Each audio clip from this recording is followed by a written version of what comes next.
तरफ देखा और बोला, सच आप नाराज नहीं होगे? कोई जवाब नहीं आया, लेकिन मुगु की नजर माला पर टिक गई। अगली सुबह मंदिर में हड़कंप मच गया। पुजारी चिल्लाने लगे, अरे ये क्या, भगवान की मोतियों की माला गायब है।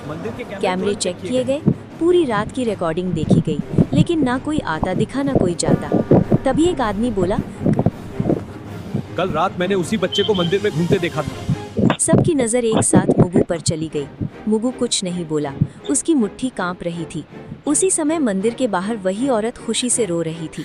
वो सबको बता रही थी कि किसी ने भगवान की माला बेचकर उसके बच्चे का ऑपरेशन करवा दिया।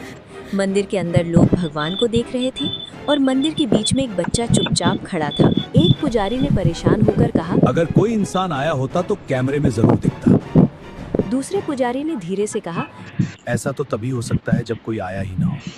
लोगों में खुसुर-पुसुर बढ़ने लगी और हर कोई एक दूसरे की तरफ शक से देखने लगा।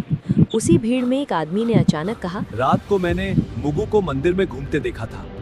ये बात सुनते ही सबकी नज़र एक साथ मुगु पर चली गई। मुगु उस समय मंदिर के एक कोने में खड़ा था और उसे समझ नहीं आ रहा था कि सब लोग उसे ऐसे क्यों देख रहे हैं। एक आदमी ने सख्त आवाज में पूछा, तू रात को मंदिर में क्या कर रहा था?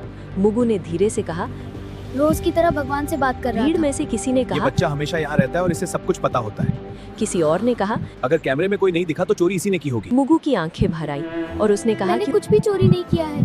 मैंने जो उसने बस किया वो इतना कहा भगवान के कि कहने उसने पर जो था। किया वो भगवान के कहने पर किया था।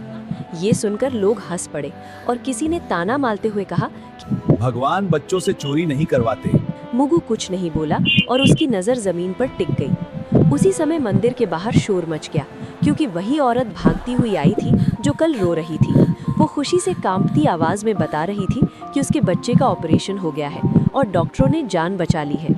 उस औरत ने रोते हुए कहा, किसी ने भगवान की मोतियों की माला बेचकर पैसे दिए हैं। ये सुनते ही मंदिर के अंदर सन्नाटा फैल गया और लोगों के चेहरे बदलने किसी ने लगे। मोतियों की माला अब बेच दी थी। सवाल ये नहीं था कि बच्चा बचा कैसे, बल्कि ये था कि माला आखिर गई कहाँ। मुगु अब भी चुपचाप खड़ा था और उसे नहीं पता था कि अगला सवाल सीधे उसी की जिंदगी बदलने वाला है। मंदिर के अंदर अब माहौल बदल चुका था और जो लोग सुबह तक चमत्कार की बात कर रहे थे वही अब सवाल पूछ रहे थे।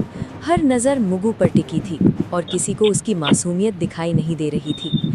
एक आदमी ने ऊंची आवाज में कहा कि अगर माला भगवान के कहने पर ली गई थी तो वो अभी वापस क्यों नहीं आई।